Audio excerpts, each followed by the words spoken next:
Every woman carries a secret she will never say aloud. A dark, unspoken fantasy she hides behind smiles and salons. She will laugh when it's hinted at, roll her eyes when it's guessed, and bury it beneath casual words like, "I'm fine," or "That's silly." But the truth is, it burns quietly inside her. It is a fantasy of surrender, of buying dessert, without restraint, of losing control, of being chosen in a world that tempts her endlessly. She will never confess this hunger because speaking it would make her feel too exposed, too vulnerable, too real.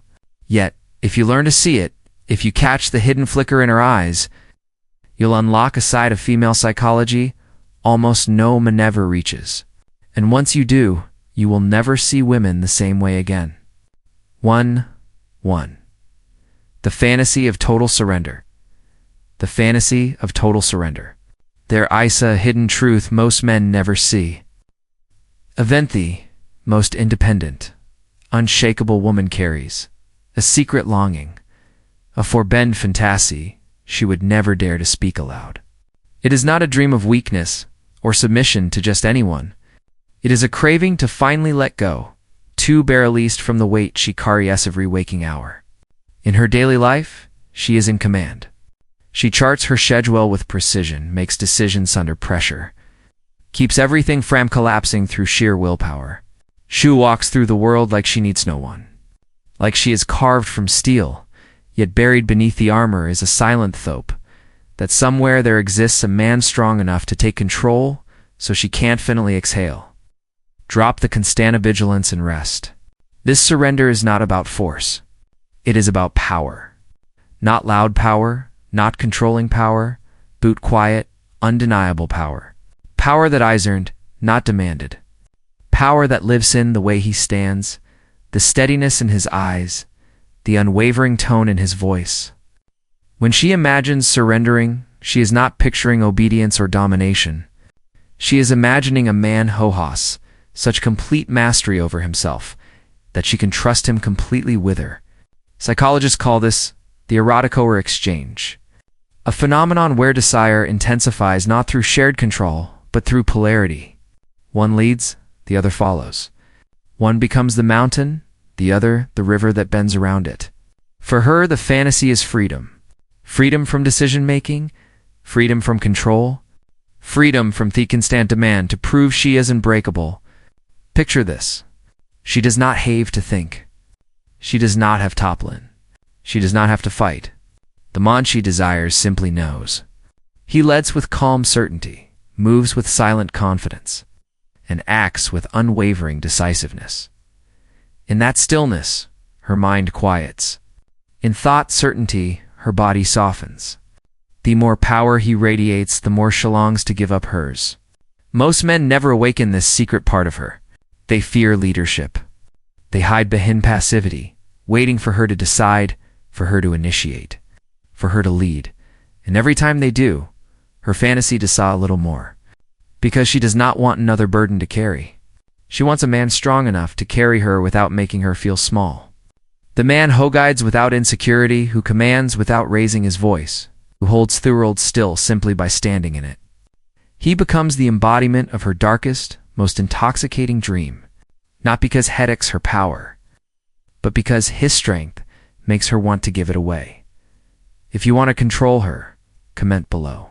I will control her. 2. The fantasy of being desired without restraint. 2. The fantasy of being desired without restraint. Here's the hidden truth most men never notice. Women are constantly approached, complimented, and admired. They receive likes, glances, DMs, and praise every single day. Yet, most of it washes over them like static. It feels shallow, it's fleeting, empty. Men wanting them casually, superficially, or temporarily. And though they may smile at the attention, deep down it leaves them cold. Because what women secretly fantasize about is not ordinary desire. It is not someone saying, "You're pretty," and moving on. It is the rare, raw, unrestrained kind of desire that makes her feel like the only woman left in the planet. A hunger so focused and fierce, it makes her feel chosen by something bigger than logic. This fantasy is not about desperation. It is not about chasing, clinging, or lasting yourself. It is about depth. It is a boot presence. It is about being seen so completely that she feels your gaze lingering, longer than it should not, because you are weak, but because you see her in ways no one else does. It means she feels the weight of your silence, the tension in your stillness, the intensity of your attention, like a gravity. It's the unspoken message that if the world ended tomorrow, you would still be standing there wanting her with same calm fire in your eyes. Your desire does not make you reckless. It makes you deliberate. It makes her feel that every second in your presence is charged with meaning. Psychologists call this the total object of desire effect. It is when a woman feels fully consummated, not just her body, but her mind, her oddities, her scars, her entire being. It is not about how many men want her. It is about the one man who desires her with such depth and purity that it borders on obsession. To her, that kind-off focused desire feels like worship, not possession. It makes her feel rare, singular, irreplaceable. But here's the paradox. She will never admit this aloud. She will never whisper, "I want you to want me like you cannot." Stop yourself. Because from a young age, society trained her to furth that kind of hunger, to hide it, to bury it under jokes and indifference. Sheffers, being judged, shamed, or misunderstood. So the fantasy stays silent, lurking behind her eyes. And this is where the Stoic man stands apart. He does not gush. He does not fawn. He does not drench her in indescompliance. Instead, he shows desire through presence. His attention is sharp, his touch deliberate, his silence with restrained passion. She feels it in her bones that under his calm exterior burns a fire that sees her as more than just another woman. His restraint amplifies his desire. His composure makes it dangerous. And that restrained intensity makes her crave him more. Because what she secretly dreams of is not being wanted by many, but being wanted completely without restraint by a man who could have any one-not. Stands in front of her choosing hair again, and again as if nothing else exists. Be honest. Do you want women to crave at you? Tell me your name and where you're from in the comments below. 3. The fantasy of losing. Control in the heat of passion. 3. The fantasy of losing control in the heat of passion. Control defines nearly every corner of a woman's life. She controls her words in public, her tone in private, her expressions, her body, her posture, her reputation. From the moment she wakes, she manages emotions like fragile glass, making anything spills out where it does not belong. Every smile is deliberate, every reaction calculated, every step chosen with precision. And South world sees her as strong, composed, untouchable. But beneath that armor lives a hunger she rarely even admits to herself, the desire to lose control completely. To be carried into a moment so intense, fatal, the tension she has held for years melts like ice in fire. It is not about recklessness or chaos for its own sake. It is about release. The longing to let go without fear, to stop thinking, toads, top performing, to stop being perfect for everyone. Imagine this. Her voice arises without planning. Her body reacts before her mind can catch up. Her emotions overflow like a storm, unfiltered, unpolished, raw. With the word, she is careful and curated. With him, the man who awakens this fantasy. She becomes wild, untamed, unrestrained. Her movements are messy. Her feelings sun-guard, and instead of being judged, she is embraced as she islanded. Psychologists call this erotic disinhibition, the primal human longing to escape the weight of control, to experience oneself fully, without shame, without filters, without fear. Many women secretly fantasize about moments when passion shatters their control beds. In reality, they are rewired to let go. They fear being seen as unstable. They fear being punished of her vulnerability, so they hide that wildness and keep playing the role the world expects. But there's the secret. This fantasy only awakens with a man she trusts completely. A man whose steadiness, strength, and grounded presence Makesher feels safe enough to unravel. Without trust, losing control feels like falling. With trust, it feels like flying. And most men never witness this side of her because they are too focused in themselves, on their performance, their pleasure, their ego. But the Stoic man is different. He does not flinch at her chaos. He does not try to control her storm. He watches. He listens. Hebo comes the unshakable ground where her waves can crash and break apart. In his stillness, she finds the freedom to stop controlling and start feeling again. Here's the paradox. The more disciplined and grounded you are, the more she feels free to be wild. The calmer you become, the more she burns for you. That freedom, that sweeter-ifying loss of control, is the ideating heart of her darkest fantasy. And the man who gives her the safety Talos control becomes the one she can never forget.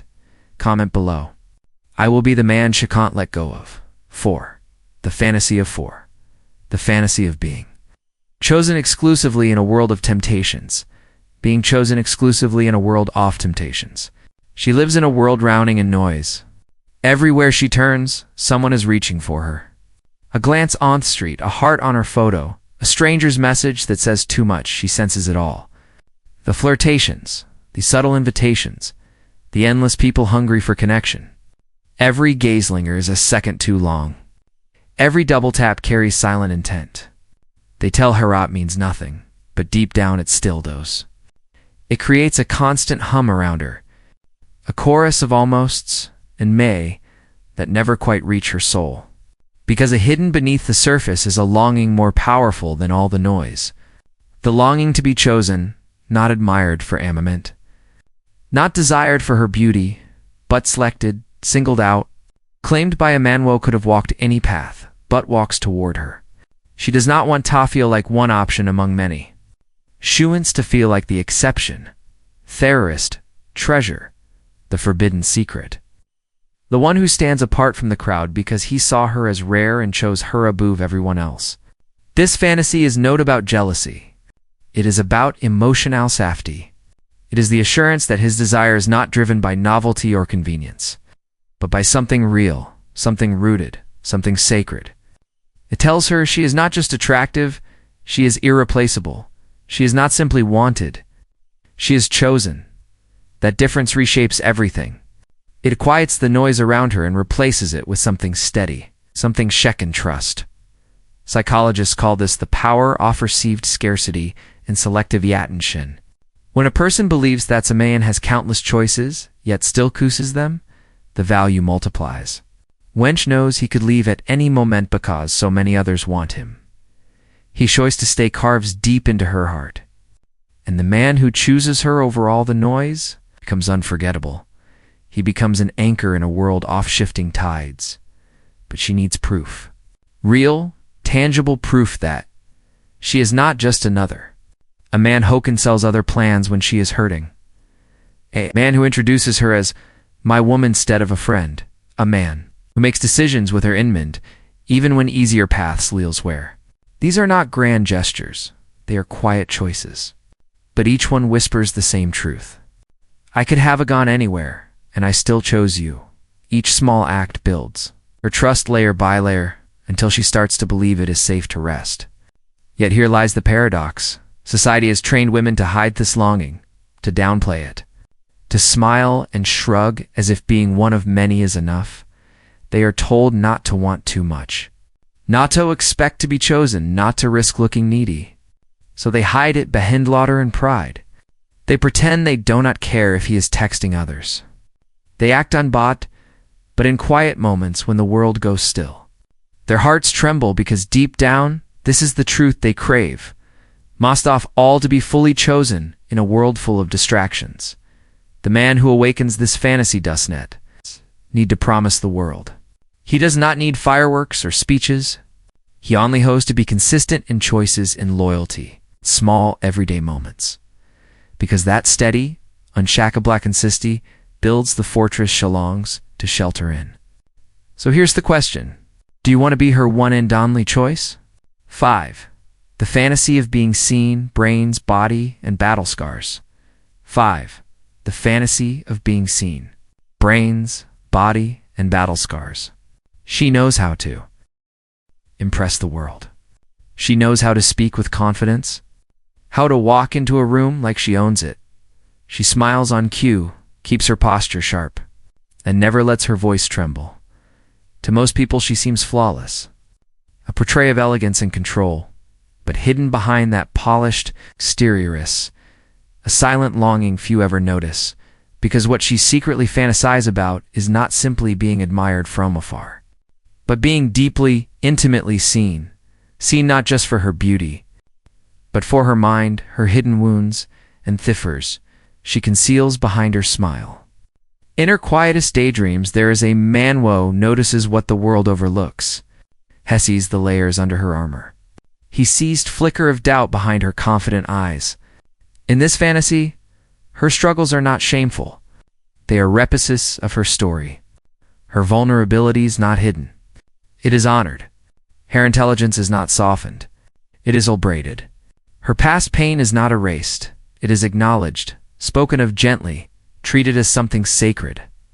She wants Sumione, who sees the full spectrum of who she is. The brilliance and the brokenness, the strength and the scars, and chooses to stay. Psychologist Calthus, the need for integrated identity and secure attachment. It is the part of the human soul that longs not only to beloved, but to be known. Research on women's fantasies shows that many weave eroticism together with emotionality. Not just physical closeness, but trust to reveal their wounded parts without fear of being abandoned. This is the essence of her fantasy. Not that he desires her blindly, but that he truly knows her and desires her even more. Toakin, this fantasy, is not about grand gestures or dramatic declarations. It is about presence. It is about showing up fully, listening when she speaks softly, remembering what she says in a whisper, smiling at the part she thinks no one notices, and standing firm when she dares to show her battle scars. It is validating her intellect, her dreams, her messy emotions, and even her fears, especially the ones she hides from everyone else. It is making her feel that nothing she reveals could mock a heart unworthy of love. Because when a woman finally feels seen, not just admired, not just desired, boutanders, something powerful happens. She stops performing. She stops defending. Her walls fall. Her softness returns, and love transforms. It becomes more than passion. It becomes devotion. Because once a woman feels truly seen, she does not love cautiously. She loves with everything she has. Do you want Tobe, that man? Comment? I want to be the only man she loves. If you're ready to conclusion, explore deeper layers of female psychology. Hidden truths women happy'll never uncover. This is your moment to act. Subscribe to the Stoic Spirit and comment the word secret below. If you've ever sensed a woman wanted more from you than she dared to admit, because once you understand these hidden desires, you won't just notice Sith signs, you'll know exactly what they mean.